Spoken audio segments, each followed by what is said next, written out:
Here's a simple way to know how to contour placement, especially when it comes to cream makeup. So with your cream contour, using the sponge brush, your finger, or what have you, we need to place the contour on our forehead. For example, if you have a heart-shaped forehead, the biggest points of your forehead are in the two corners, left and right. That's where the majority of your contour is going to go for placement. Mine is oval, so you always want to put the contour on the forehead on the biggest points because you don't want to make the forehead look shorter.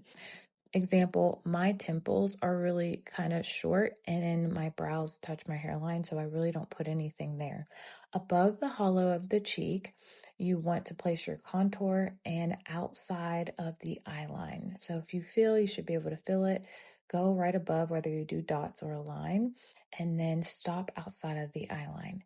For the nose contour, you have the left and right of your bridge of your nose, and you can either follow your brow line or your eye line where your occipital bone is, so you know where placement is for your nose contour.